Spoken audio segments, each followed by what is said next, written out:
Hey guys, it's now almost been 2 years since I've made any Pokemon Iceberg content, and I'm starting to feel nostalgic.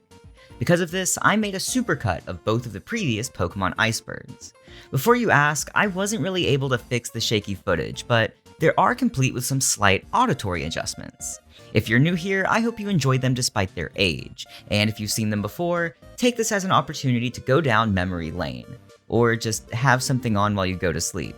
Either way, I hope you enjoy the Pokemon Iceberg Supercut. Like it goes every time I find a TikTok trend, I'm pretty late to making this Iceberg video. Like, almost a year late. Regardless, I was very excited to take a look at this collection of trivia posted by someone AJZ on Reddit. This is also the perfect chance for me to use the Lavender Town song that I've had on my computer forever. I'll cue that up right now as we begin to dive into this Pokemon Iceberg.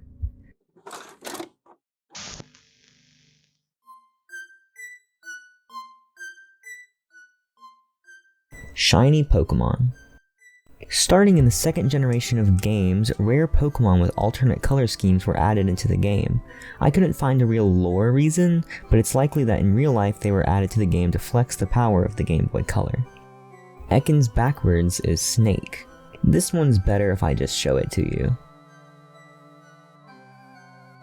Arbok backwards is Cobra. Lavender Town Syndrome. In 2010, a story began to be passed around that claimed that listening to the music of Gen 1's Spooky Town would give the player Lavender Town Syndrome, which left the children with headaches, nosebleeds, and even death in the form of taking their own lives. You've been listening to it the whole time though, and have you felt any symptoms? Probably not, because it isn't true. Gary's Raticate dies on the SS Anne. In all of the Kanto-based Pokemon games, excluding Let's Go, you fight your rival Gary on the SS Anne, nothing special. It's when you meet him next at what is essentially the Pokemon graveyard that things get interesting. Between these two battles, despite not having a full team, he loses his Raticate. People say that due to the hustle and bustle of the cruise ship, he was unable to get it healed and it died, thus why he is in the graveyard at the first place. Jynx racism controversy. Many people have only ever seen the modern rendition of Jynx, not knowing that it was changed for resembling actors in blackface prior to localization outside Japan. Honestly, yeah, I don't blame them for making this change, if only they could do something about the rest of it though. Creepy Pokédex entries. A lot of Pokemon through the years have had some frightening Pokédex entries. These include, but are not limited to, Kadabra being a human boy before becoming a Pokemon, Phantump being the spirits of human boys before becoming a Pokemon, and Sandygast being the angry spirits of human boys before becoming a Pokemon. Mew under the truck.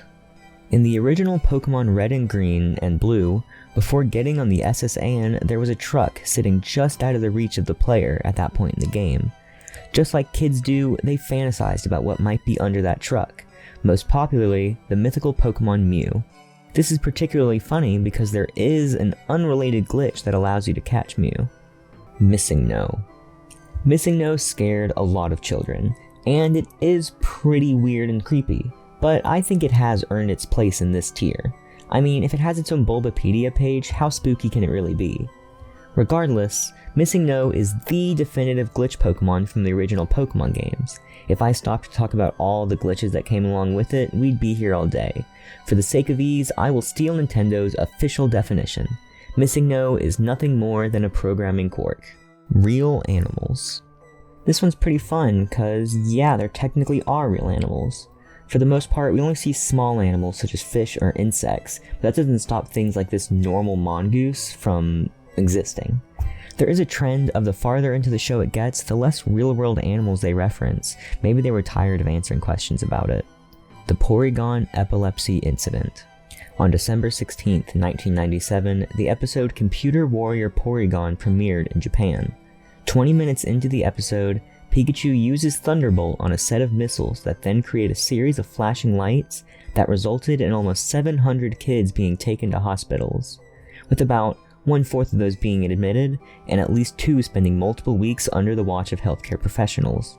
Because of this, Pokemon went on a 4-month hiatus, Nintendo's stocks went down almost 5%, and Porygon took a solid break from appearing in the anime again. Cubone is a baby Kangaskhan. Yeah, I mean, I guess they look a little similar, but this adds a lot into complicating how Pokemon evolve. Maybe when a baby Kangaskhan holds the skull of its mother, it evolves into Marowak instead of Kangaskhan, kind of like Politoed needing the King's Rock. This doesn't change that Kangaskhan come out the gate with that baby, so it's really hard to look at the baby as its own creature. Ash is in a coma and all of his journey is a dream. This marks the beginning of a couple creepypasta type entries on this iceberg. This is supposed to explain things such as why Ash doesn't age and why there are so many Nurse Joys. Of course, an electricity-based coma is the most logical theory for a show that ran next to Crypto the Superdog.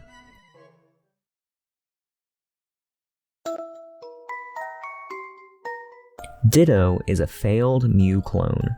This one I believe, if only for how much the Pokemon Company lays into it. Before Mewtwo was made, there were plenty of failed clones of Mew. One of these totally had to be Ditto. I mean, they're the only two Pokemon that can learn Transform naturally, they have the same weight, same colors, and shiny colors, and the main place that you find Ditto is the pinnacle of Mew research in the Kanto region. Bill's Secret Garden. In the original Pokemon games, behind the house of a man named Bill, unreachable by the player, there was a large patch of grass that was rumored to contain super rare Pokemon unseen to the human eye. People spared no time to hack the game to get there, and there was nothing. Pokerus. Starting in Generation 2, there was a 1 in 21,845 chance that your Pokemon would fall ill with a disease called Pokerus. Though called an illness, it was actually quite beneficial, allowing your Pokemon to gain double the effort values that it would usually in battle. What is it actually? Well, canonically, it is a microscopic life form that attaches itself to your Pokemon. Gross. Wailord is less dense than air. According to a Reddit post made by Kyle 8 years ago, based on his length, weight, and height, Wailord would be anywhere from 3 times to only slightly less dense than air. Regardless, this trait did not pass on to the plush. Lost Silver. Creepypasta number 2 on our list is the haunted Pokemon Silver game, Lost Silver. It is a classic and came out at a big time for creepypastas, but looking back on it, it's just another over-the-top story throwing around blood and death in kids' media to frighten, kids. That said, it is an important part of internet history and I am not, so who am I to judge? Glitch City. In the original Pokemon games, committing a series of highly specific actions in the Safari Zone will lead the player to walking into this monstrosity. Honestly, looking at the Psychic-type Pokemon in these games, I think Glitch City is one of the least broken things you have to worry about when revisiting. Peekablu. Peekablu is Marill. Next. The Ghost Girl from X and Y. In Kalos' Luminous City, there's a mysterious cutscene. There's a building that, on its second floor, has a woman who appears from thin air, floats without moving her legs, and claims that the player is not the one before going away forever. When asked, Junichi Masuda said that they never coded anything like that into the game. Weird egg group pairings. To breed 2 Pokemon, they need to be in the same egg group. An egg group is just another way of categorizing Pokemon.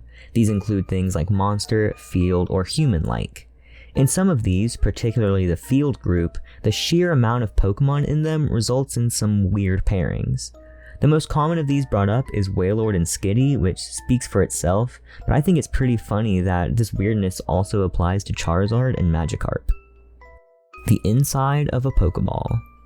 According to Junichi Masuda, he believes that it is very comfortable inside a Pokeball. It's a very comfortable environment, maybe the equivalent of a high-end suite room in a fancy hotel. Buried Alive and White Hand. Our next creepypasta claims that originally, instead of fighting a Marowak at the top of the Pokemon Tower, you would fight Buried Alive, which is a trainer who also happens to be a corpse. He or she would have had 2 normal Pokemon, Gengar and Muk, and 2 of a Pokemon named White Hand, which is supposed to be part of the spooky aspect of the story. The legendary beasts were originally Jolteon, Flareon, and Vaporeon. The legendary beasts Raikou, Entei, and Suicune were said to be 3 Pokemon who were revived by Ho-Oh after the burning of Ecruteak City's Brass Tower. In the anime, there is a silhouette of 3 dog-like Pokemon that resemble nothing we've seen before, but many say that they used to be Jolteon, Flareon, and Vaporeon, who took on a new form thanks to Ho-Oh. Uri Geller's sue over Kadabra. Uri Geller, the TV magician, sued Nintendo in 2000, saying they turned his likeness into an evil occult Pokemon character. Because of this, Kadabra was unable to be printed on Pokemon cards. In November of 2020 though, they came to an agreement allowing for the cards to be printed again. He tweeted, "It's now all up to Nintendo to bring my #Kadabra #Pokemon card back. It'll probably be one of the rarest cards now." Even as it came to an end, he couldn't entirely get over himself. Pokemon revealed prior to their generation. This is exactly as the name sounds. There were many Pokemon who appeared in Pokemon media before their generation of games were released.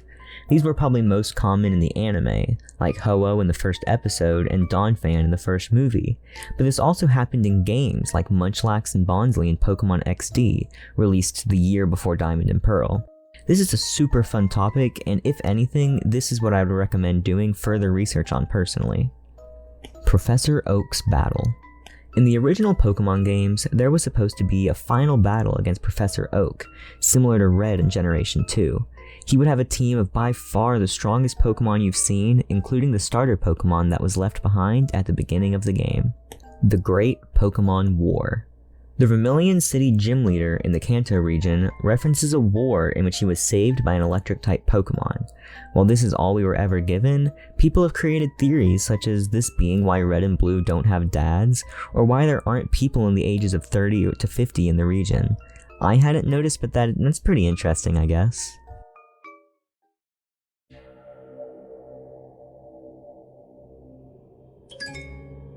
Bad Egg. The bad egg is the result of a corruption of Pokemon data where the checksum does not match with the data's calculations. Essentially, it's Gen 3 through Gen 6's way of punishing people for messing with game data.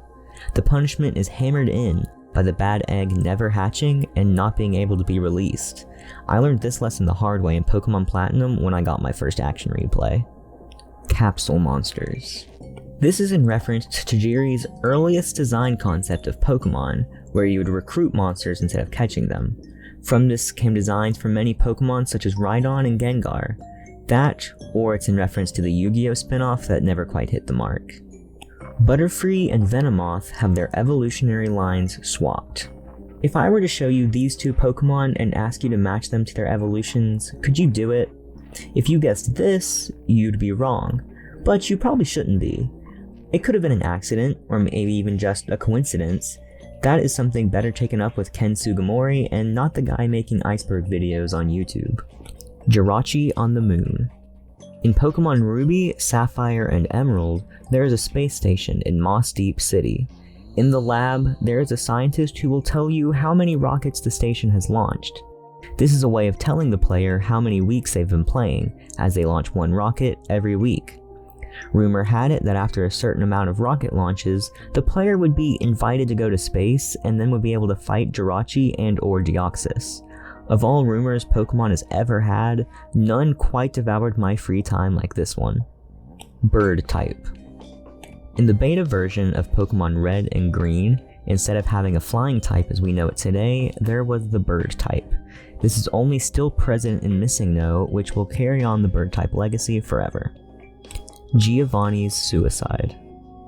In a Celebi-based event in Heart Gold and Soul Silver, the player goes back in time and gets to fight Giovanni after he is defeated in the events of Red and Blue.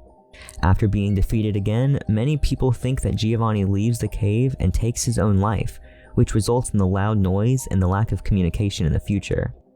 Not only is this probably a little too blatantly dark for Pokemon, but he shows up multiple times in later games that are proven to be farther along chronologically. Other Pokegods. Before Pokemon Gold and Silver came out, there were a lot of theories about what came after the original 150.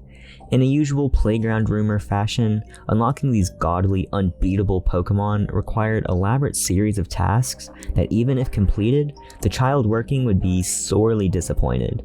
Except for Mew 3, my uncle taught me how to catch that one. The real Wobbuffet is the tail.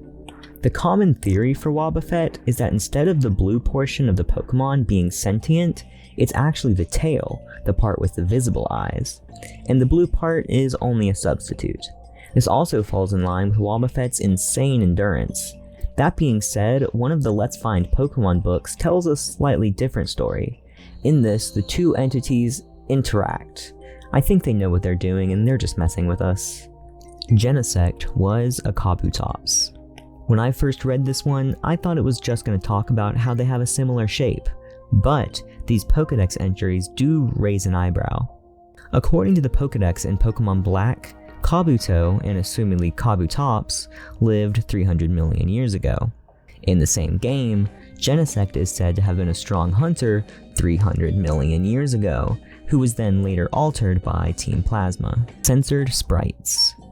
Throughout the many years that Pokemon games have been coming out, there's been a lot of censorship when it comes to releasing overseas. Many of these were to remove gestures that may not be appropriate in other countries, like religious symbols, but some are more funny, like lengthening skirts or taking out winks. Spinda patterns. The Pokemon Spinda is known for the fun and varying patterns of spots that it has, even being said that no two Spindas are alike. Of course, statistically that isn't true, as there are only about 4,294,967,296 different patterns, as they're based on personality values for the specific Pokemon. Somebody should write an email to Game Freak and ask them to fix that one. Gengar is Clefable's shadow. This theory is based on the similar physical qualities of Clefable and Gengar.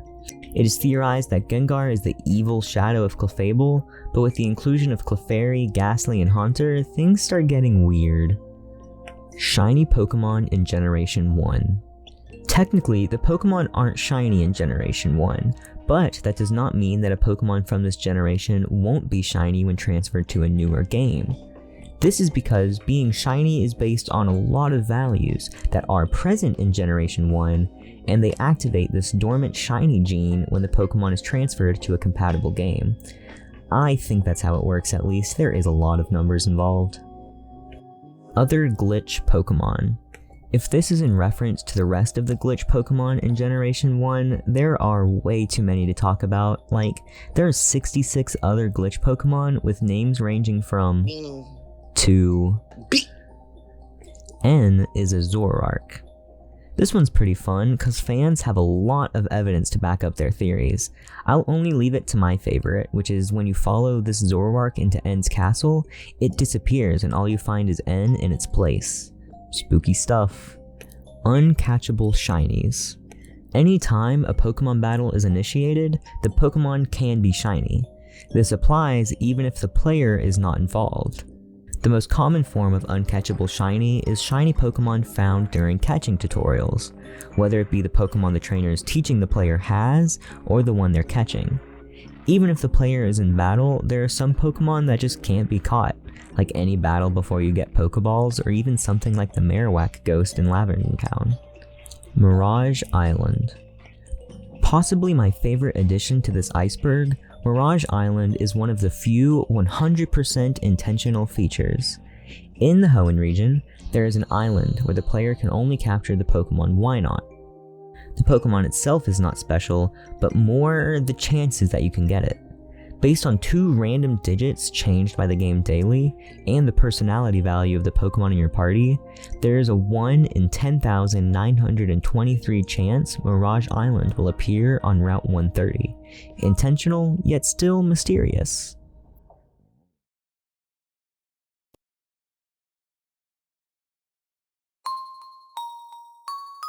The Hall of Origin. The Hall of Origin is the event location in the Sinnoh region where Arceus is caught. I believe its placement on this iceberg is based on how the large staircase ending with Arceus, the equivalent of God in Pokemon, has some serious religious symbolism. Soft locks. There are a lot of soft locks in Pokemon. Some are more likely to happen, such as training your starter Pokemon too much before delivering Oak's parcel and not having the game give you a Pokedex, or something really crazy like in a Pigasper Yellow video. Rhydon was the first Pokemon. This was actually referenced in a topic earlier when I said that Pokemon's original concept was capsule monsters, and Rhydon was originally shown as a capsule monster.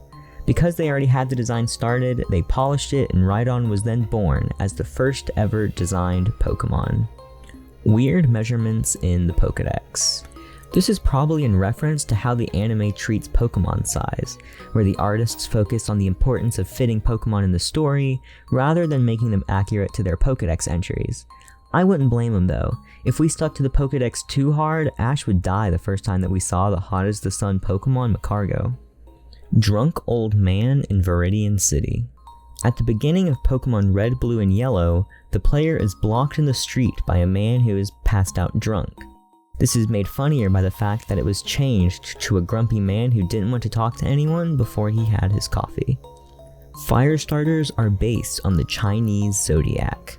As of now, all fire starters can be linked to an animal in the Chinese zodiac.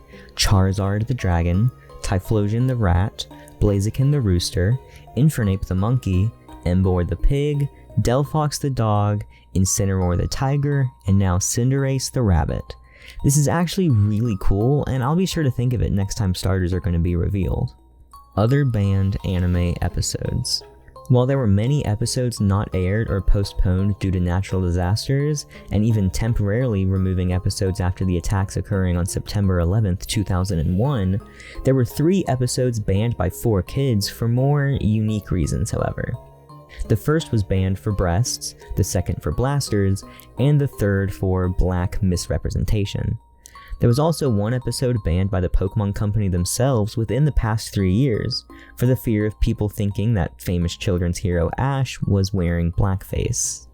Evolved but underleveled NPC Pokemon. While it's always been a joke that Lance was hacking in Gold and Silver to get those underleveled Dragonites, there are actually a few trainers who use these kind of Pokemon. Some people make theories that there is something malicious going on, but in reality, a lot of these Pokemon are available to the player in the wild, even though they are rare. Missing No in Lumio City. In 2013, a video game news website said that it was possible to see a shape that resembled that of Missing No the glitch Pokemon in Pokemon X and Y. And I'll give it to them, this shape does look a lot like Missing No. Luckily though, as researched by YouTuber Shesez, it is just a very, very funny coincidence. Coughing and Wheezing's original names. Originally, these 2 poison gas Pokemon were going to be named NY and LA in English, as a reference to 2 of America's bigger cities. I don't want to spoil anything, but I do wish that this was the only time Coughing would appear on this iceberg. Changed Shinies.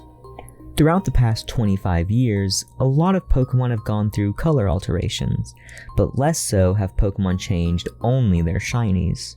Most notable of these is Shiny Charizard going from purple to black, and Rapidash going from purple flames to blue flames. Surfable and fishable statues. When placing tiles in the original Pokemon games, the programmers needed to make sure the tile themselves knew what they were. They would tell grass tiles, hey, you're grass, or tell water that it was water. For these statues, found in every gym and Elite Four room, Game Freak forgot to send them the memo, so they treat themselves just like water. Unknown King. This is very impressive, as it's one of the only things on this list that I had absolutely no clue about before making the video. Just by looking at the name, I could assume it was a creepypasta, and it is, but it's something new nonetheless. As a creepypasta, however, it gets the skim-through treatment. Basically, another kid gets another creepy Pokemon Silver, then he summons a new Pokemon, the Unknown King. This Pokemon can't be stopped and kills all of his Pokemon. Does this make Unknown King a Pokegod?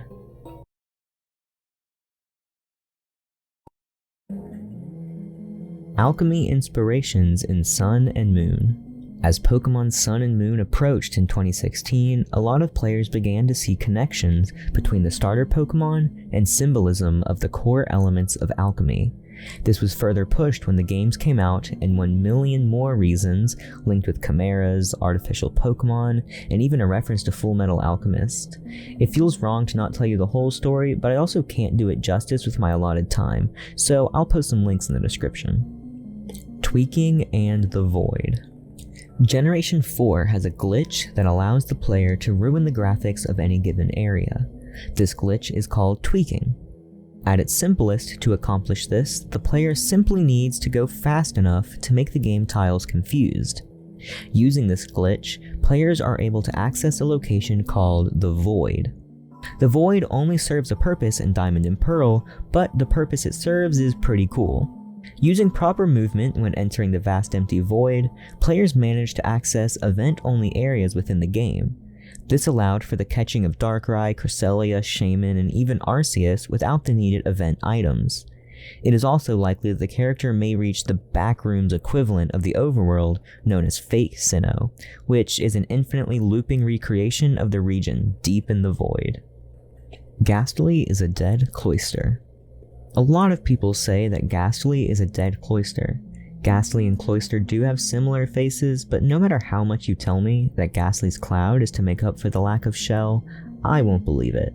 Does this mean that it goes Shelter into Cloister into Ghastly into Haunter into Gengar? Mindy's Haunter. Mindy is an NPC hated by many Pokemon fans for a trade in the Sinnoh region where she trades a Haunter to the player. Haunter evolves through trade, so getting a Gengar for Medicham is pretty nice.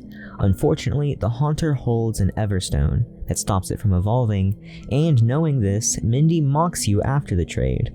I thought it was funny, but the general public hated her enough to make their own subreddit based on it that I will not be sharing the name of here. Voltorb is a Pokeball possessed by Haunter. If you thought that we weren't going to have a second Haunter and third Ghastly line topic, you would be wrong. Anyways, Voltorb looks like a Pokeball and has the same eyes as Haunter. I don't want to sit on this one too much, the Ghastly line is already way too complicated and we still have a long ways to go. Azurill to Marill sex change. Azurill is the only Pokemon to have a higher chance of being female than its evolutions, while your Azurill has a 75% chance to be female, and Marill only has 50%. The difference caused a glitch fixed in Generation 6 where Azurill would change gender when evolving. Diamond Dust Easter Egg. On special days in Pokemon, the snow that falls in certain locations is replaced with diamond dust. This pretty Easter egg began in Diamond and Pearl and has been seen all the way up until Ultra Sun and Ultra Moon. The diamond dust would fall for events such as Masuda's birthday, Pokemon's birthday, and even the release of games. The separation between Pokemon and mankind. In Sinnoh folktales, there were two stories that talk about a time where Pokemon and humans were not so different.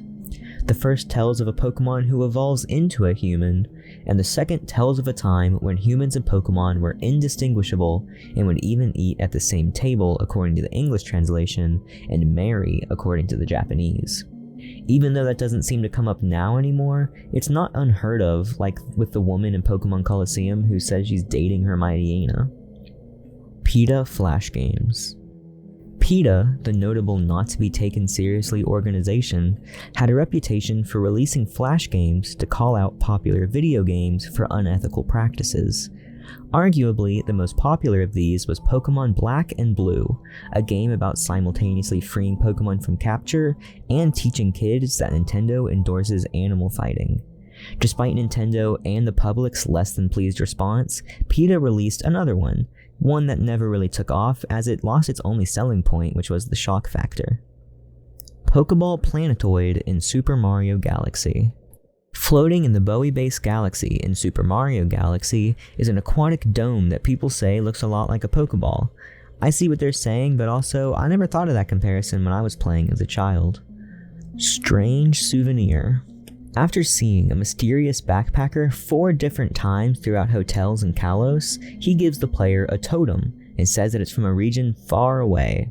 This region would end up being the next generation's Alola region, where the totem is purchasable at the thrift store.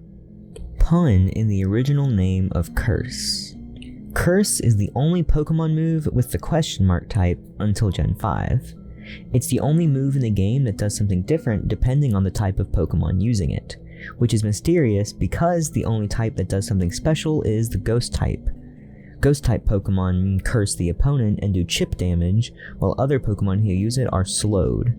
As for puns, the effect of the move is based on the Japanese name Noroi, which can mean either curse, like what Ghost Pokemon do, or slow, as in what other Pokemon do.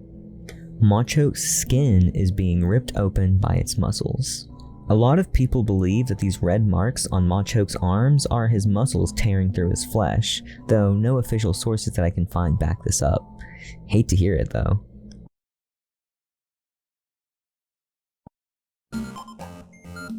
Silent Hill. The Johto region's Newbark town was initially called Silent Hills, but less than a year before the game was released, the horror game Silent Hill was released, and Pokemon had to make some quick changes. Sinnoh's old chateau and its ghosts. The old chateau is an abandoned building on the outskirts of the Eterna Forest. When inside, the player has the possibility of having a couple different sightings of ghosts or mysterious glowing red eyes. These eyes are presumed to be Gengar, as it's the only place to catch one, but we can't say that about the other ghosts. This is also where the player gets Rotom, which has the power to possess appliances like a poltergeist. Munna foreshadowed in Gen 1. In the first Pokemon games, a picnicker named Carol says she wishes there was a pink Pokemon with a floral pattern. When a pink Pokemon with this pattern was released, Munna, fans took it and ran. This was until an interview with Ken Sugimori revealed that actually Musharna, the evolution, was designed first, and Munna was just made to match it, not taking this inspiration from earlier games. This was solidified by giving other examples of Pokemon who were inspired by earlier games. Electabuzz with 6 fingers. In Pokemon Stadium, the Pokemon Electabuzz, famous for its 5 fingers, was given 6 fingers. Sadly, this change was not permanent because I think Electabuzz would be even cooler if they had kept it. Deoxys and Starmie are related. A smaller theory, but still an interesting one, claims that Deoxys and Starmie are related, as they are both psychic Pokemon with ties to space. They also both have a gem at their center used for similar purposes. The people who support this theory stand by it adamantly, and I think it's pretty cool, but I can't say I'm fully convinced. Gold and Silver 1997 Space World Beta. In 2018, the playable demo from 1997's Space World build of the Generation 2 Pokemon games were released to the public. While there were a lot of gameplay changes and stuff, what really matters is the Pokemon that we lost along the way, which I have put into a montage for you.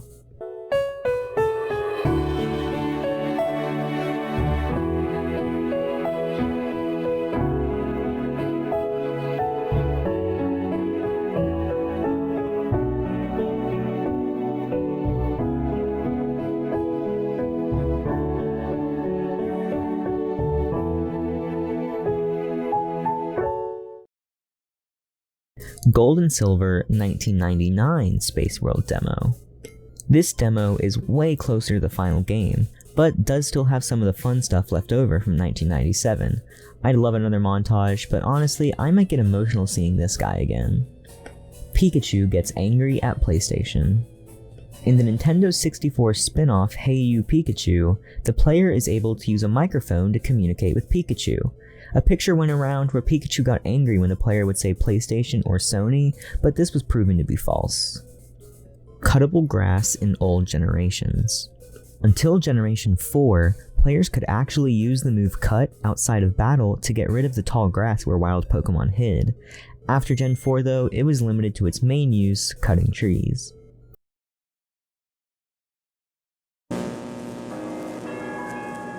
Burger King Pokemon Container Recall.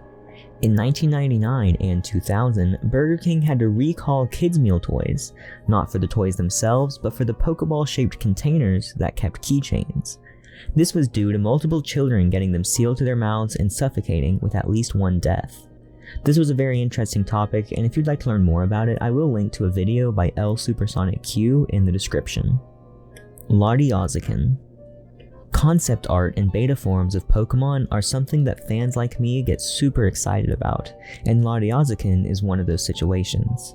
The Pokemon depicted is assumed to be a beta Blaziken, as that's what it mostly resembles, but it also shares a lot of traits with Latias, and it's assumed that the Pokemon was split into the two. Maybe this is what beta Torchic's final evolution looked like. Albino Pokemon. In Pokemon X and Y, upon first releasing, there was a glitch that resulted in Pokemon becoming black and white. Many people spread that this was a new super rare type of Pokemon, while more rational individuals referred to this as what it was, just a glitch. This was largely forgotten though, as at the same time there was some serious game-breaking glitches. Teehee Woman's Secret. A Pokemon trainer, specifically a swimmer, asks the player where she keeps her Pokeballs if she's in a bikini before answering her own question with quote, "Teehee Woman's Secret," end quote. Super Smash Bros. Brawl cat poster. In the stage Pokemon Stadium 2, while in its ice form, a small house with a picture of a cat inside can be seen. Despite updated visuals for newer games, the cat is still going strong. Ultraman was a major inspiration for Pokemon. Fans of the show Ultraman would be able to see a lot of inspirations that Pokemon took from the show. While there are a lot of things that people point out when discussing this topic, one that comes up the most is the idea of capturing monsters in capsules being mentioned for a prequel series to Ultraman. Ghost Girl in Phoebe's room. In Pokemon Ultra Ruby and Alpha Sapphire, when fighting the Elite Four Ghost Trainer, Phoebe, when the screen fades to black for the battle, there is a very short amount of time where you can see a young girl appear, sitting in the chair behind Phoebe.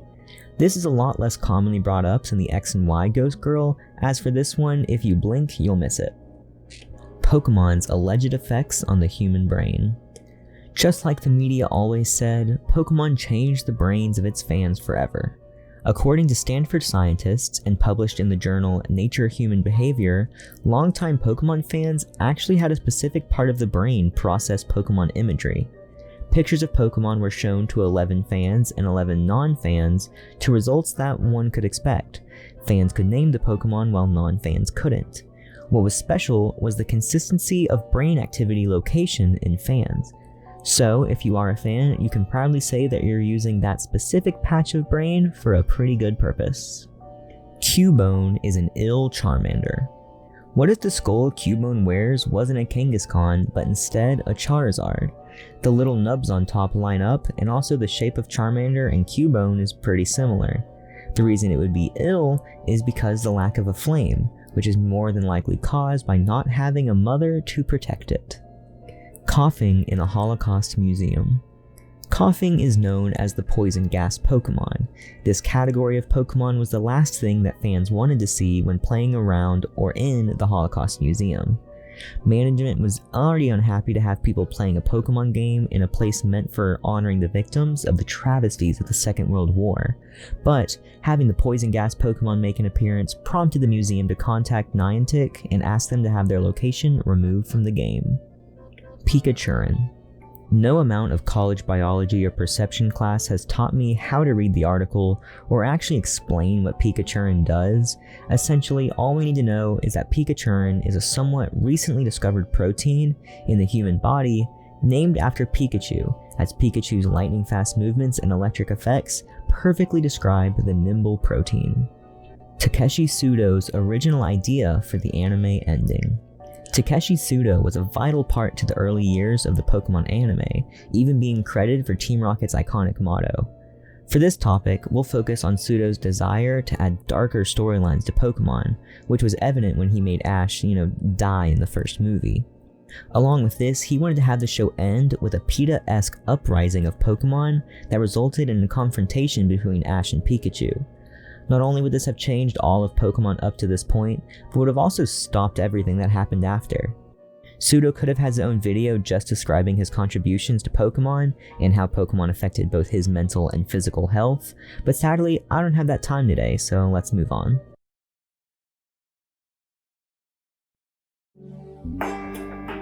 Carcinogenic gene originally named Pokemon.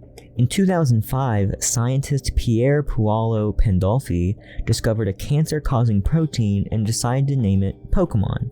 Not wanting one of their largest properties to be associated with causing cancer, Nintendo swiftly put a stop to it, and now the protein is named ZBTB7. Toby Fox based the Battle Tower theme on The Baby Is You.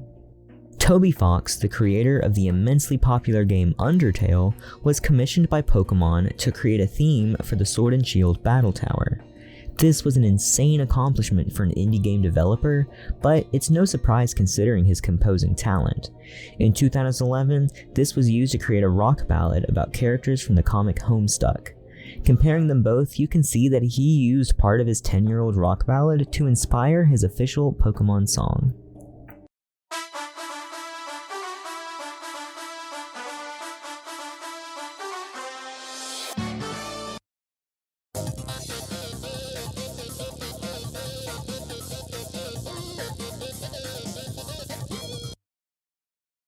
Aerodactylus. Aerodactylus is a genus containing only one species known as Aerodactylus scoloposiops. The modern naming for this genus did not come until 2013, where Aerodactylus was chosen due to both the Greek word for windfinger and the Pokémon Aerodactyl, whose design was based on what we knew of these pterosaurian birds at the time. It's pretty cool that the Pokémon was based on the animal, and then the name for the animal was changed to match the Pokémon. Censored trans woman in X and Y. In Pokémon X and Y, there is a female trainer who, after being beaten, claims that she used to be a black belt. If you only see the English translation, there'd be nothing special. Seeing the original Japanese translation though, it reads, "I was a karate king half a year ago. The power of medical science is awesome, wouldn't you say?" implying a sex change that the character went through. This is further solidified in both games by Karate King and Black Belt being the names for a male class of trainers. If they had kept that half in, I wonder why they didn't keep the medical science comment too. Pokémon is now 0-2 in trans rights after this and the erasure of Azurill deciding to be their true self. Tentaquill. In July of 2010, members of the Pokémon forums on 4chan were challenged to draw their favorite Pokémon by memory. One anonymous user understood their assignment and posted their drawing of this Pokémon. The drawing is funny both because of the quality and its lack of accuracy to any real Pokémon.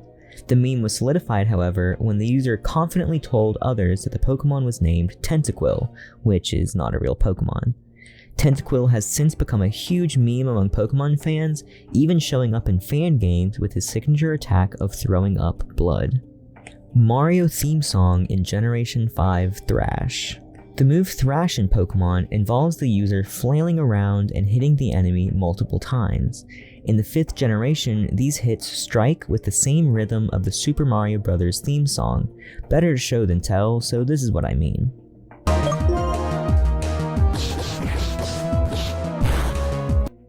I and V Shiny Unknown.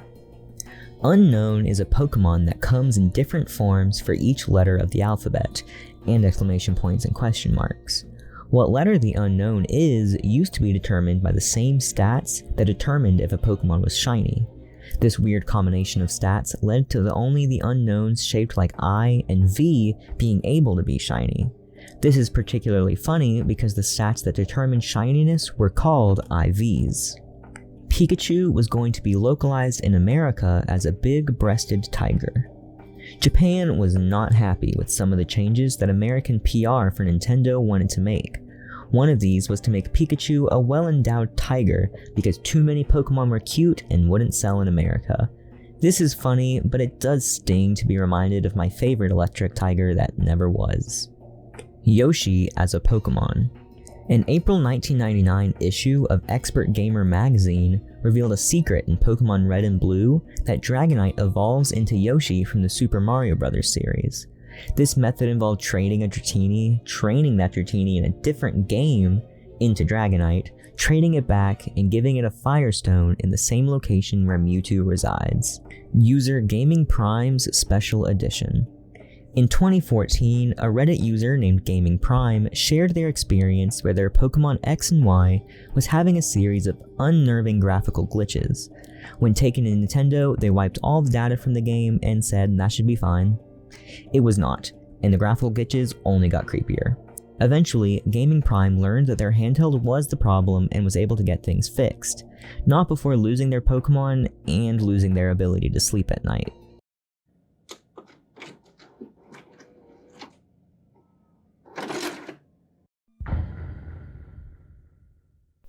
Hey guys, it's been 6 months since the original Iceberg video, and wow, has a lot happened since then.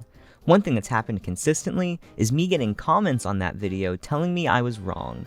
Some were right in calling out some things I missed, and some were heavy allegations to say the least. In response, I decided to do the same thing again, this time with even more obscure and arguably controversial topics thanks to Ira Merson on Reddit. I don't want y'all to click off too early, so let's just get into the expansion pass for the Pokémon Iceberg.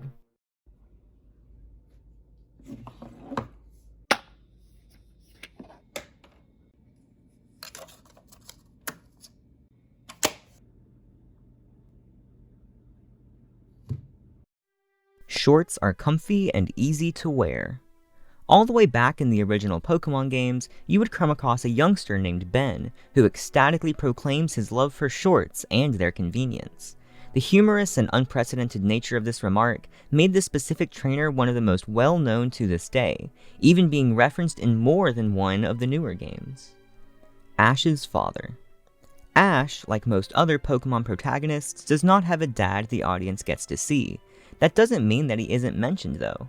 In the second episode, Ash's mom says his dad is simply on his own journey, and no matter how many characters people say are actually Ash's dad, we still don't know for sure. I can take a wild guess though and say the people who say Mr. Mime are not correct.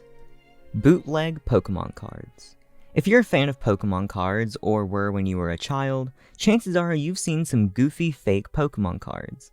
There's not much to say about these cheap attempts to make quick money off the hobby, so here's a card I convinced myself was just a misprint when I was 10. Bug catching inspired the series.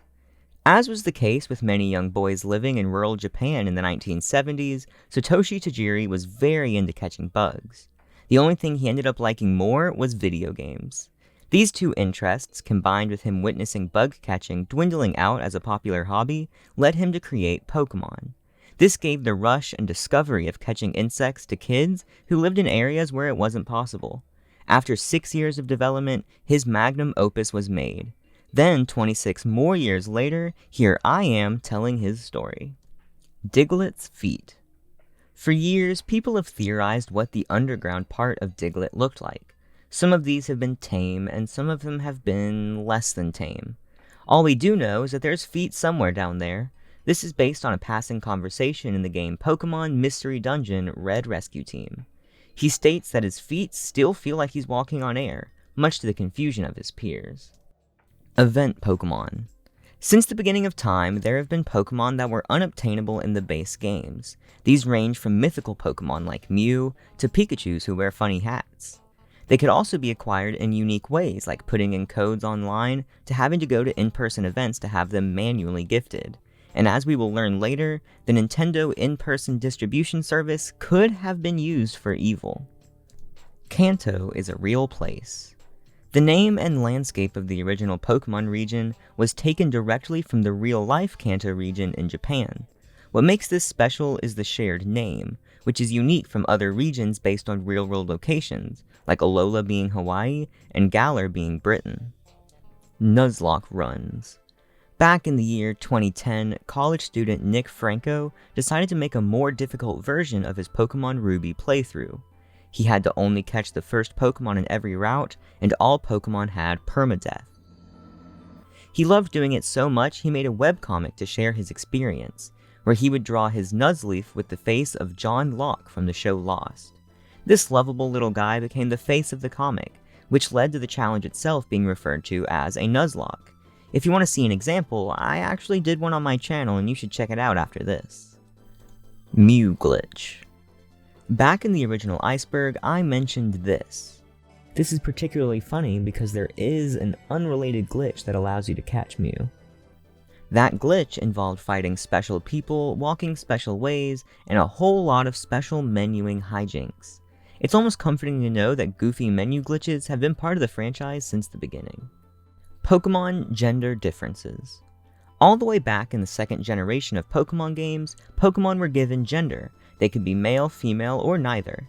Starting in the fourth generation, many Pokémon were actually given visual differences between male and female versions.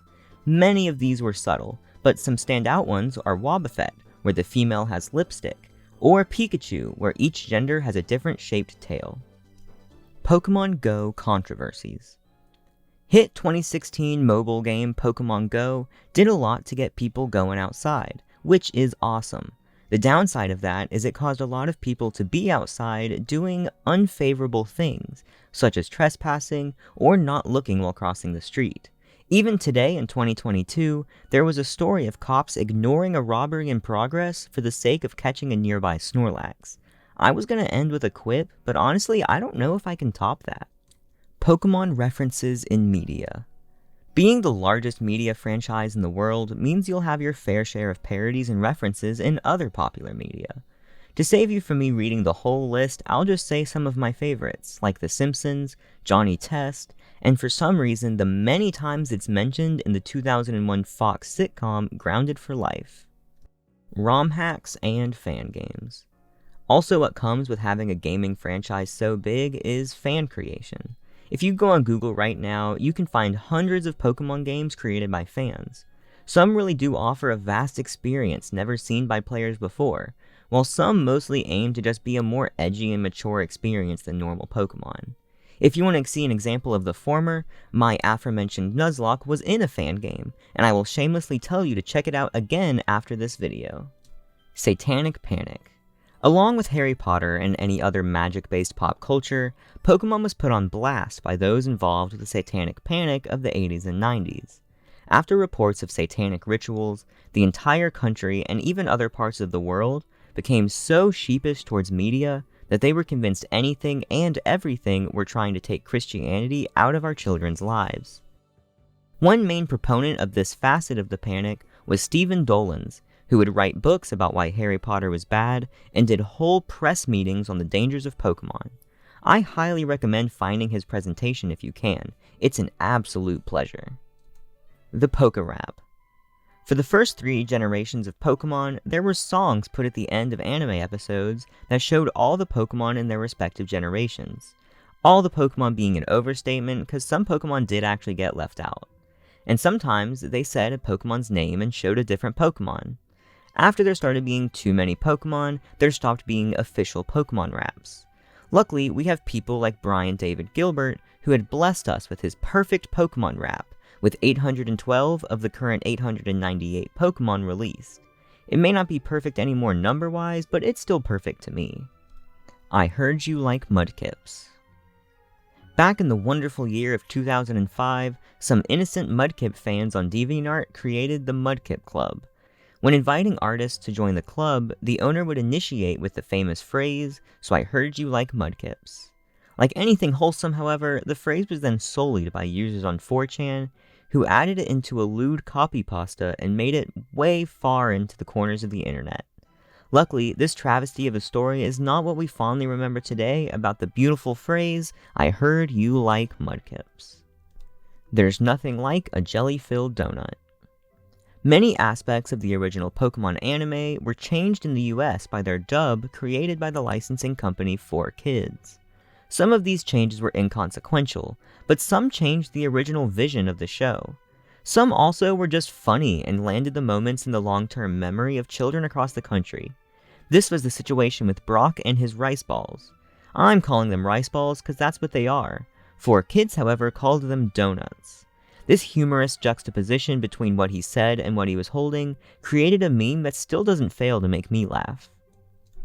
Arceus mentioned by Dr. House. In the Fox drama House MD, the main cast is trying to pinpoint the cause of a patient's symptoms. This is when the titular doctor says that when Arceus created the universe, he created 300 poisons that could be the culprit. When questioned, he told them to simply look it up.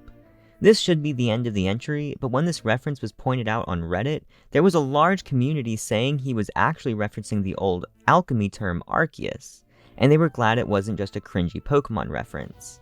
What they failed to think about is that this was 100% within House's character to be making cringy Pokemon references. Could Sonic save Pikachu?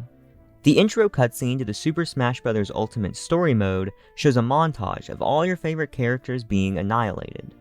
Among these is Sonic and Pikachu. As Pikachu trails behind, Sonic slows down and extends his arm in an attempt to save the rat. This is a fruitless effort, however, and both fall victim to vaporization. This moment blew up on social media, causing a lot of conversation and memes. More than anything, it made me nostalgic for those Subspace Emissary cutscenes showing similar things happening. GS Ball. The GS Ball was a long-time Japanese exclusive event item for Pokémon Crystal. In the West, it served a much larger purpose in the anime, as the event in the West to get the ball was scrapped until the Virtual Console release years later. Coincidentally enough, its arc in the anime was also scrapped. To honor the unlucky item, I keep one on my Pokeball shelf. This shelf isn't complete, by the way. If you want to send me a Pokeball 2DS, hit me up, my Twitter DMs are open. Nessa whitewashing controversy.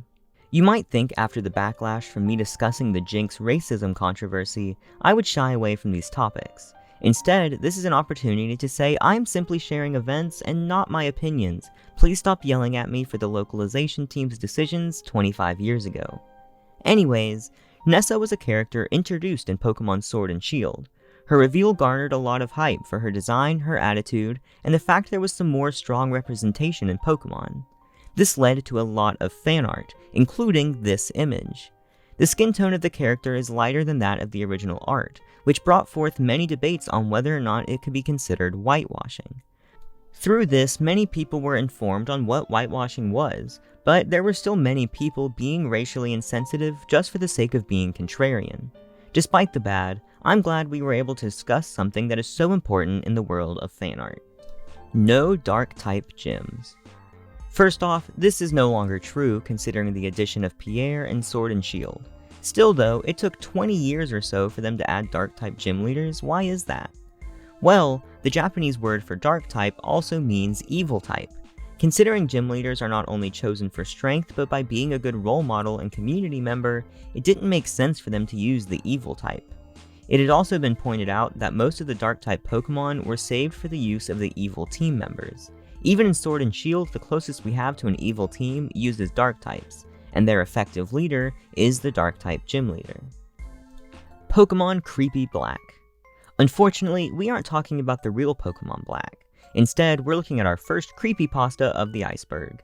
I don't want to dwell on them too long unless they add something new to the formula, which this one simply does not. Maybe it did in 2010, but not anymore. Regardless, a man boots up Pokemon Red to see that he has the ghost from Lavender Town in his party. Not only are enemies afraid to attack it, but by using the move Curse, it is implied that the opponent's Pokemon, cease living. When they have no Pokemon left, they also cease living. The game ends when the ghost turns on the player and sends him to Brazil along with the others. Snorlax is based on a programmer. As someone who is comedically short, I understand being defined by one physical trait. I, however, will not be immortalized for this in any way comparable to game designer Koji Nishino. Because of his large stature, Ken Sugimori found him to be the perfect model for Snorlax. This alone is funny, but there's rumor that Snorlax's Japanese name contains the word mold, as a reference to Nishino's nickname he received for eating food regardless of its mold quantity. Sun and Moon sexual innuendos. Pokémon, as with most children's media, is full of innuendos. This seems to have gotten either more prominent or just got more attention in 2016-17 when the game's Pokémon Sun and Moon. Of course, I don't plan on sharing many of these, but people are sure taken aback by how many people hit on the player and the one guy who gets really hype about the oncoming foursome. The Pokémon Timeline. Similar to The Legend of Zelda, Pokémon has quite a busy timeline. What we know is that Kanto and Hoenn happen first, followed by Johto and Sinnoh, followed by Unova, then Unova again and Kalos, and then Alola, and then Galar. I didn't say games, because if I started using games, I would have to start talking about multiverses, which this concept splits the timeline into multiple parts depending on things like remakes and whether or not there's Mega Evolution. Bulbapedia has a fairly comprehensive list of events in the timeline that whether or not you believe it's right, I've used it before and plan on using it again, so I will die to defend it. The Pokewalker. If I told you to point at one of the most effective and accurate pedometers on the market in 2011, you'd probably choose something techie looking like this or this. In reality, you'd be better off looking into the Heart Gold and Soul Silver peripheral, the Pokewalker. The Pokewalker encouraged kids to get outside and walk, with the trade-off of training Pokemon and getting exclusive content. What they didn't intend was to stomp out the competition so hard that they would use all the same internals with a different coat of paint 2 years later and continue to be one of the best pedometers on the market. A sports game, Dad'll like that. In Pokemon Red, watching a TV in the Celadon department store brings up the dialogue, a sports game, Dad'll like that. This shows that even if the player doesn't know anything about Red's father, he at least knows enough to say that he likes sports. More importantly, the word will insinuates that his father is still alive, to the dismay of many theorists. Also, it implies that he will either see his father at some point to tell him, or knows where his father is and that he will see the game too. If you like this game, buy it or die. During the trend of creepy anti-piracy images, this screenshot of Pokemon Fire Red began to trend. At the Vermilion seaport, instead of his usual dialogue, the sailor says, "If you like this game, buy it or die." The people who dumped this ROM said explicitly that they did not add it, but also if you wanted to create a viral screenshot, why would you admit to it? Even more interesting is that this was not created during the trend of anti-piracy screens, but actually a solid 10 years before it got all that viewership. This is also the time period it was confirmed to not be in the game's actual code. Tough. 6-Finger Electabuzz. I already talked about Pokemon Stadium's 6-Finger Electabuzz in the first Iceberg. I just wanted to remind you how much I love him. Altering Cave. Altering Cave is a location in Fire Red, Leaf Green, and Emerald that is famous for having a lot of potential. The original intention was that through the mystery gift, rare and special Johto Pokemon could be obtained, such as Shuckle, Teddiursa, and Smeargle. Instead, the event never happened, and all it does is serve as another location to catch Zubats. In Emerald, all these Pokemon in the cave are able to be obtained elsewhere, but in the Gen 1 remakes, you are out of luck. Arcanine was supposed to be legendary. All Pokemon in the Pokédex have a title. For Pikachu, it's the Mouse Pokemon. For Ludicolo, it's the Carefree Pokemon. And for Arcanine, it's the Legendary Pokemon. Despite having this title, it's not considered to be a legendary, but that doesn't mean it was never intended to be. People speculate that the position of Fire-type legendary was taken by Moltres, but because they still liked Arcanine, they made him a normal Pokemon. My favorite piece of evidence that ties Arcanine in with the legendaries is in the episode Pokemon Emergency, when an ancient tablet showing the legendary birds is seen. The 4th sector is filled up by our resident good boy, Arcanine. Black Belt and Hiker Knob. While not exactly the same as having a Pokemon based on you, it would be awesome to be a trainer in one of the games. Even better than one game is 4. This is the case for Pokemon Localizer Knob-O, who in Gens 2, 3, Heart Gold, Soul Silver, and Omega Ruby Alpha Sapphire has a black belt named after him. Despite being a localizer, he said that this was not his doing, and he would have chosen to be a hiker instead. Little did he know, he was a hiker in the Gen 4 games. Brittany Spiro. Continuing on the now real-life shenanigans of Knob, we can get an idea of his life as a translator. While today, Pokemon is not opposed to allowing pop culture references in their games, like these trainers named after the Game Grumps, they were not always so lenient. In the first generation of games, Knob tried to name a Spearow Brittany, after the popular singer, especially at the time, Britney Spears. This was not only shot down, but met with the threat of immediate termination if it were to happen again. Camilla. In the initial release for the Pokemon mobile game Pokemon Masters, there was code for an unused character named Camilla. This character was supposed to serve as a second rival to the player.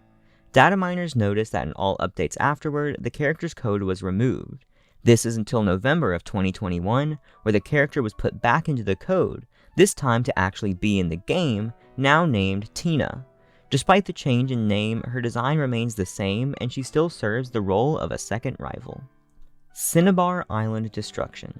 Between the events of Generations 1 and 2, the town of Burning Desire becomes a ravaged town of the past after the eruption of the Cinnabar volcano.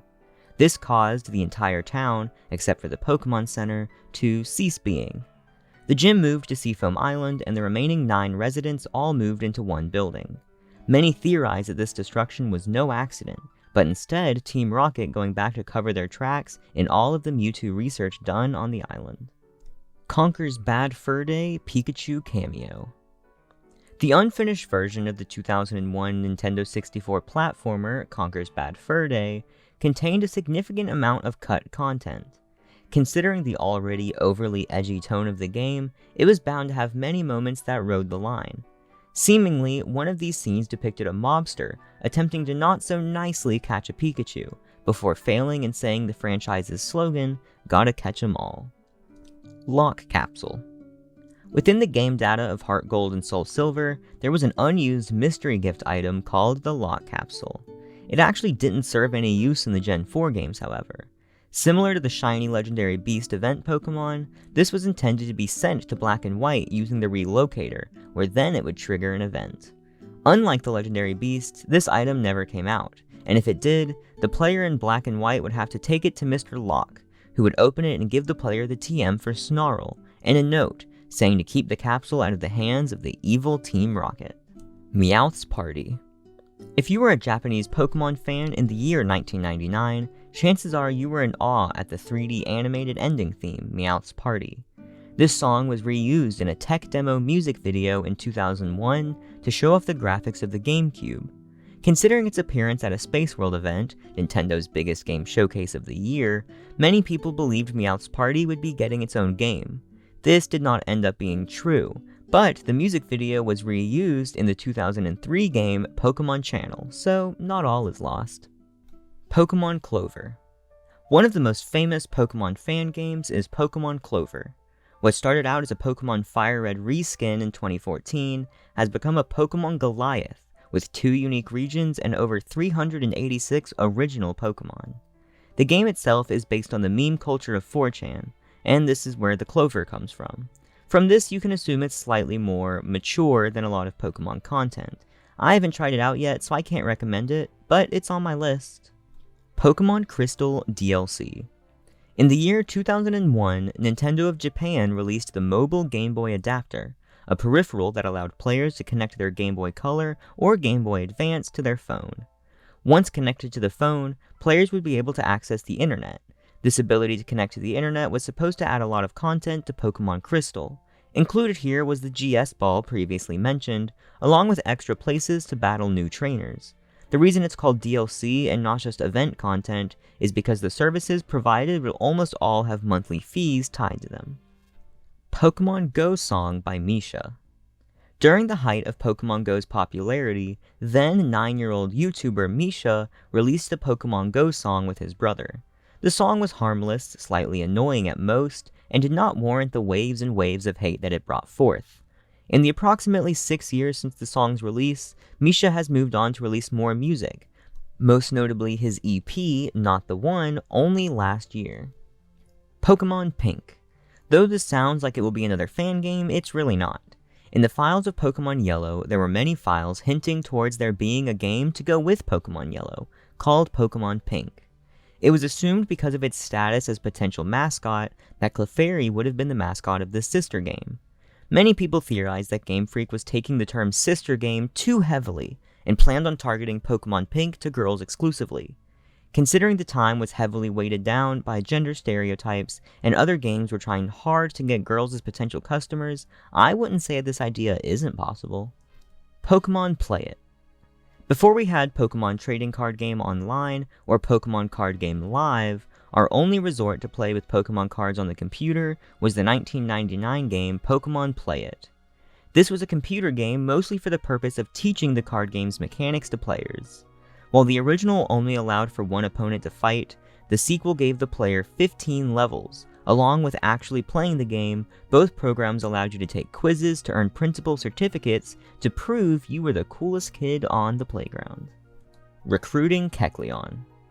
Pokemon Mystery Dungeon falls into the video game trope of having an extremely strong shopkeeper NPC who can easily mow down anyone who steals from them.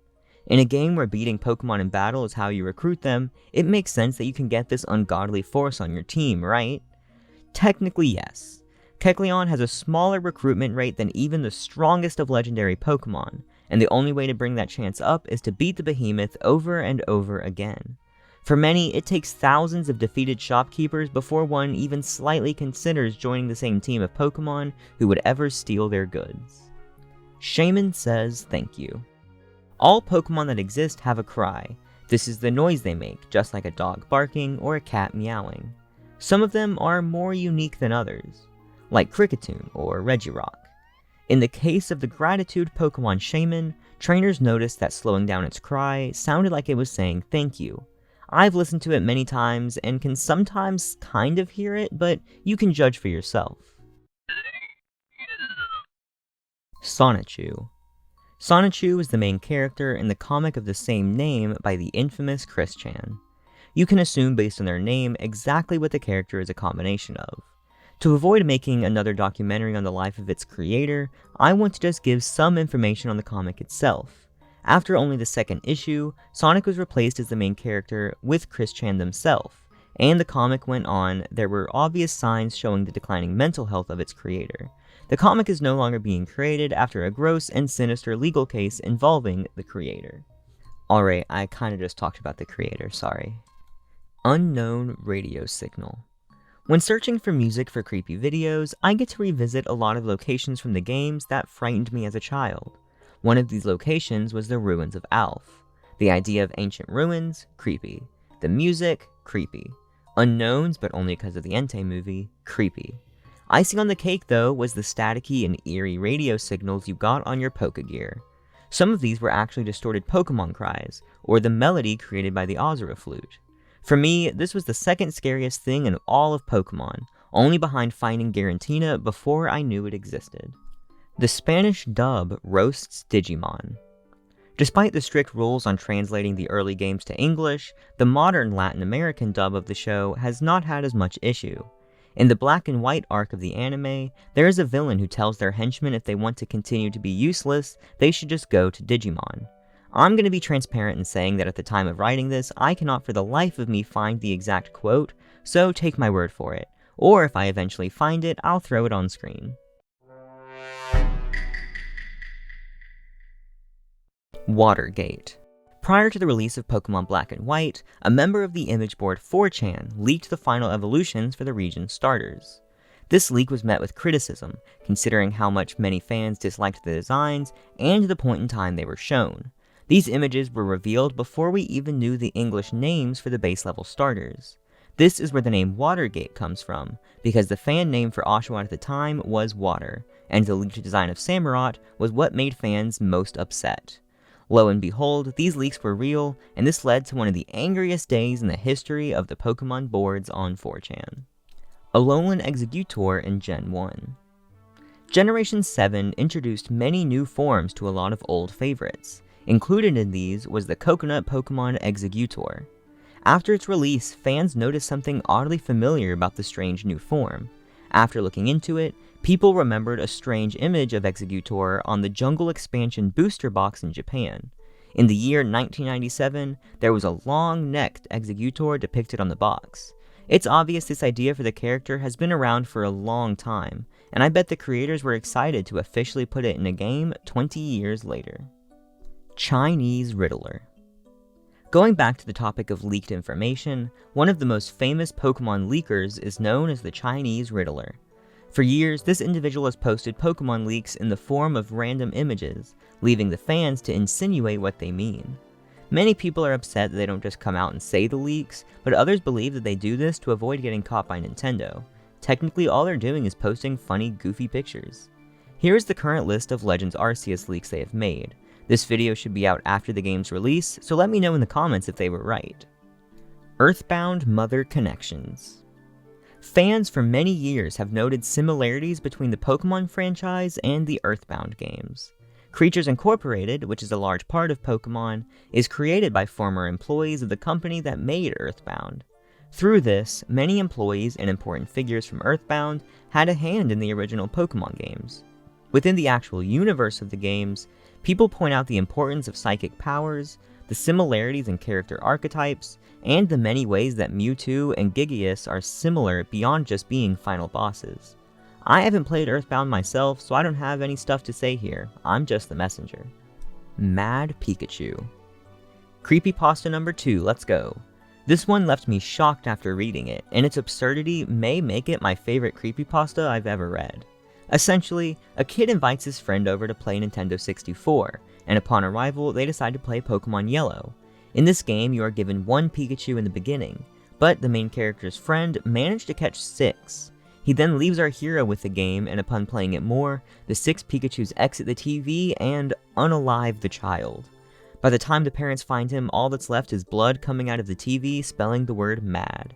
Nintendo denies this happening, until the friend tells them that he had caught 6 Pikachus, leaving them all speechless. I don't know about y'all, but I'm probably gonna have trouble sleeping tonight. Mewtwo is the perfect Christian role model. Perfect may be a strong word, but that doesn't mean the Church of England doesn't at least value Mewtwo's story in some capacity. Former Theological Secretary Ann Richards made multiple comments on her view on Mewtwo's character arc as a parallel to the Christian idea of salvation. For most of their life, Mewtwo has spite towards its creator, and from this comes anger. It isn't until seeing Ash sacrifice himself for his friends that Mewtwo is able to effectively repent and renounce his sinful ways. This was probably not intentional by the creators, but if this is the interpretation that one wanted or needed out of the movie, I'm glad it was there for them, and that's one of the most wonderful things about art. Pocket Monsters 64. Before we had console Pokemon RPGs like Pokemon XD or Sword and Shield, the Pokemon Company intended to release the first console Pokemon game for the Nintendo 64 disk drive. This game was intended to be released with Hey You Pikachu. The difference between the games is that Hey You Pikachu actually came out. One reason credited with the game's failure to launch is Masuda saying he didn't think a Pokemon RPG was meant to be released on consoles. That, or they were kept very busy by Gold and Silver. Or the fact the disk drive never happened. Regardless, we were lucky to get Pokemon Coliseum only a few years later, which is arguably the best way to introduce Pokemon RPGs to home consoles. Pokemon 2000 Adventure Game. To promote the second Pokemon movie, the company released an entire browser for the sake of playing an online game. This game became lost media due to it being pulled after only 1 month because of a contract dispute. Certain aspects, though, were left up for many years, allowing us to at least have an idea of what it was like. The game would have the player travel to islands guarded by the legendary birds. On these islands, the player would catch Pokemon and answer trivia to acquire special orbs. This is where our knowledge of the game cuts off. We don't really know what happened after you found all of the orbs. Pokemon Gold Rescue Team. Continuing on the train of lost media, Pokemon Gold Rescue Team is a Korean PC version of Pokemon Blue Rescue Team. The only thing we have left of this game is the one screenshot of the title screen, and comedically enough, the native resolution. Otherwise, we are entirely left in the dark when it comes to this mysterious Mystery Dungeon demo. Pokemon Gun in a Mexican newspaper. Even though the trend of having a definitive edition game ended with Pokemon Platinum, players still joke about them when new games come out. When it came to Pokemon Sword and Shield, fans made memes about the third entry being Pokemon Gun. Fans were so earnest with these jokes that it resulted in a newspaper not outright mentioning the Gun game, but using the fan-made logo for it as their visual. This was simply an oversight by the publisher, but I could imagine whoever made the logo for the fake game would be honored to now be a published artist. Pokemon Live. While Detective Pikachu may be the most remembered live-action version of the Pokemon franchise, that doesn't mean it was the first. Pokemon Live was a musical stage show performed from September 2000 to January 2001. It followed Ash, Misty, and Brock on their journey to get the Diamond Badge from Giovanni and his new Mecha Mewtwo. Subplots included Ash's mom telling him she used to date Giovanni, and Misty feeling underappreciated by Ash. All throughout, though, there were many musical numbers. There's something equally nostalgic and frightening about this show that finished a whole year before I was even born. Though the frightening aspect may just come from seeing the pictures of what happened to the puppets after the show ended. Also, if you want to watch it, you can. Stage manager Chris Mitchell posted the entire show onto his YouTube channel, and I'll link it in the description. Pokemon Rebirth. If your biggest gripe with Pokemon is that it wasn't enough like Dragon Ball Z or Naruto, maybe you should consider Pokemon Rebirth. This 2011 manga followed a collection of heroes who would fight evil using their burst power, which allowed them to become Pokemon-human hybrids. There isn't an official English release of this manga, but there are fans who have you covered. This uncalled-for shonen led to some really cool artwork, and some of the least Pokemon-looking Pokemon characters. If you can read Japanese and you have $50 burning a hole in your pocket, you can actually pick up the whole physical set pretty easy on eBay. Pokemon music in Catherine.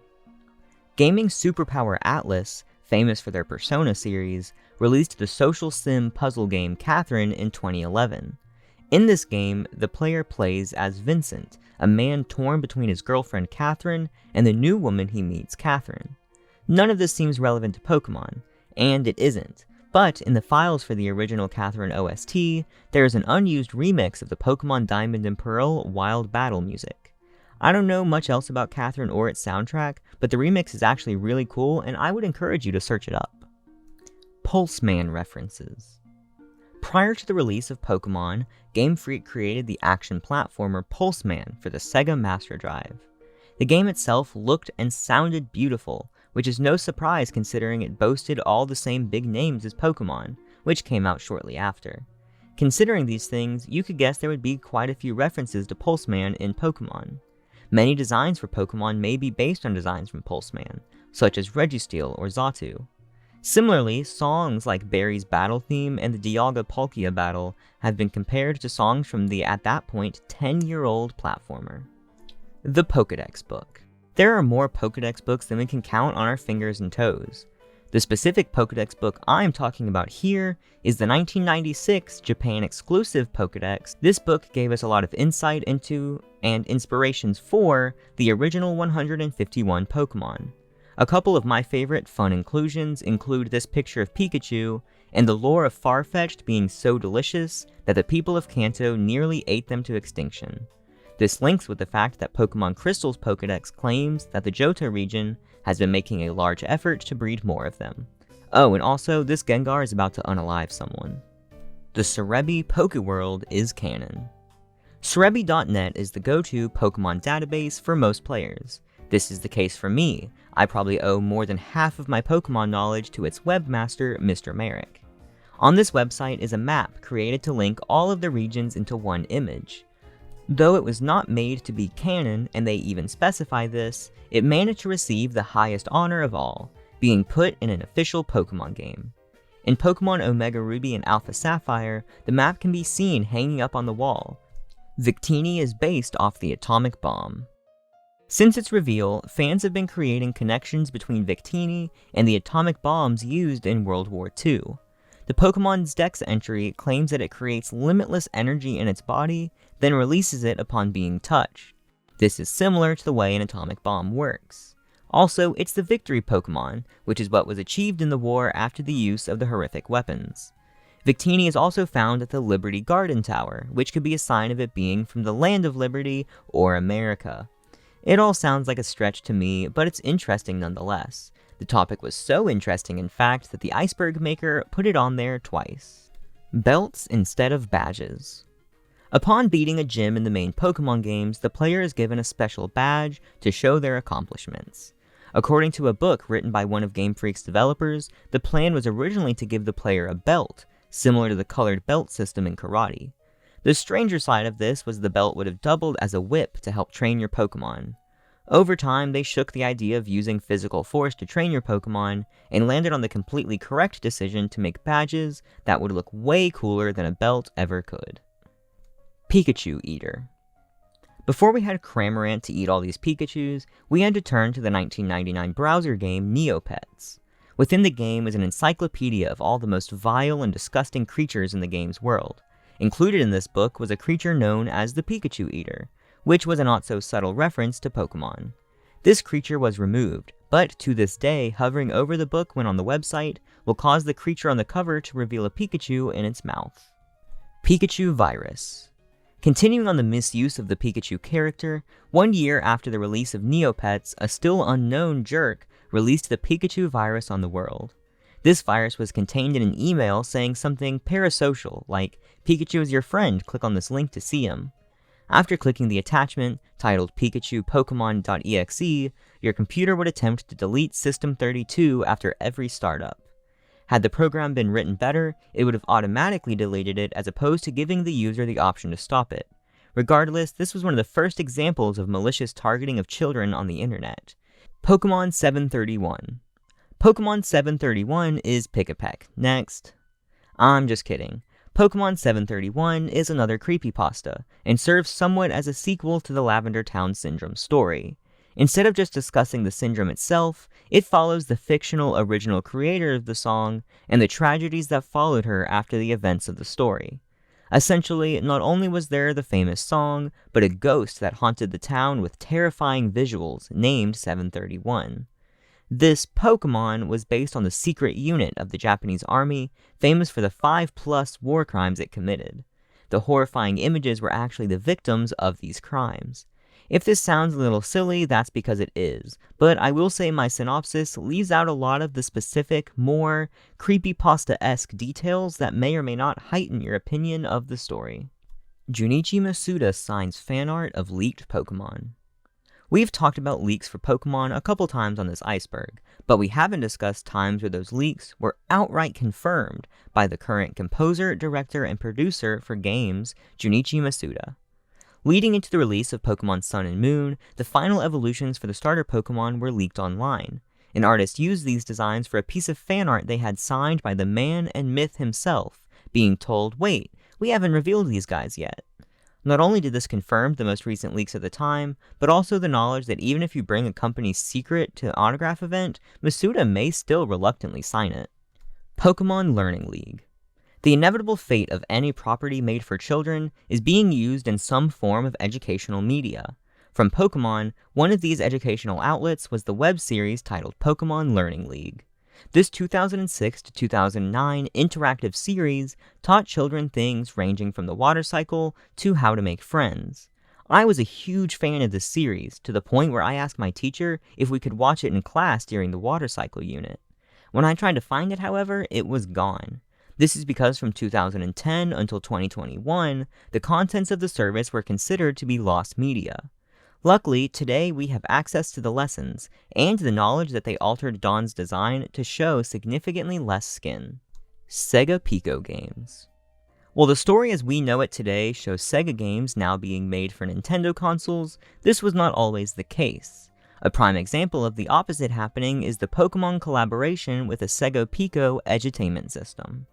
Before we had web series like the Learning League, we had a special console that could interact with special books. Not only were there Pokemon books made for the system, but there was even a special edition Pikachu Pico released. These special books helped children learn things like numbers and letters, all while feeling like they were going on an adventure with their favorite goofy creatures. The way I'm talking it up here makes me feel like the need to specify I'm not sponsored by the 1994 edutainment system, the Sega Pico. 9/11 appearance rates. In all Pokemon games, Pokemon are found in the tall grass. Every time the player steps into this grass, there's a % chance that you'll encounter a Pokemon. The programmers took the chance to change this % chance on certain days. On some holidays like Christmas Eve or St. Patrick's Day, there's an increased chance to find Pokemon. Some days like Christmas and New Year's Eve actually have a smaller chance to find Pokemon. More so than any other type of event, anniversaries of tragedies like 9/11 and the World War II bombings in Japan have the lowest chance to find Pokemon. It isn't outright said why this is the case, but it's believed that it's actually to deter people from playing on days where they should either be with their families or honoring those lost in the tragedies. Distant Kingdom scandal. Distant Kingdom got their popularity on YouTube by hopping on the trend of complaining about Pokemon Sword and Shield. How they've maintained their platform is their many controversies ranging from racism to transphobic statements. A lot of these are things slightly heavier than what I usually want to talk about, and I'm not a commentary channel, drama is not my thing. But when it comes to potentially harmful statements about minors, in a community largely filled with minors, I would feel amiss not mentioning it. The individual in question has multiple times thrown their hat in the ring. In situations while they're not outright defending actions, they seemingly go out of their way to not condemn them. These actions go in line disgustingly so based on their statements defending the sexualization of fictional characters no matter how young they may be. Researching this has made me feel icky, and after reading all the forms of hateful and like-minded individuals to our creator in question, I need to move on. Stay safe and stay aware, especially if you are a younger member of the community. Know who you are supporting and know who you're talking to. Racist Gengar. I don't really get a rest from the intent stuff, but that's how it is at the bottom of the iceberg. 13 years ago, at the 2009 Nintendo World, a very special Pokémon was sent out through the mystery gift. This Pokémon was not special for any good reason, however. What was distributed was a shiny Gengar, whose name was a slur for African American individuals, and all of its attack and its ability were based on gross stereotypes. Upon learning about the incident, an investigation was started and the culprit was caught. The man behind the atrocity was walking around the venue dressed like a Team Rocket grunt. Instead of stealing Pokémon, he was stealing the enjoyment out of the self-respecting attendees at what was meant to be a wholesome event. Wow, what a fun iceberg that was. I was scared about doing a second iceberg because I was afraid there wouldn't be enough interesting content to actually discuss. Luckily, I had Ira Merson to help me out. What's nice about doing this iceberg in particular is it's always able to be updated, and I'll post the link in the description so you can suggest your own additions. Maybe one day there will be enough content from you guys I can do a whole new iceberg video. Or maybe I'll find something else to talk about. Only time can tell. Until that day comes, be sure to like, comment, and subscribe. It's free, so you will always get your money's worth.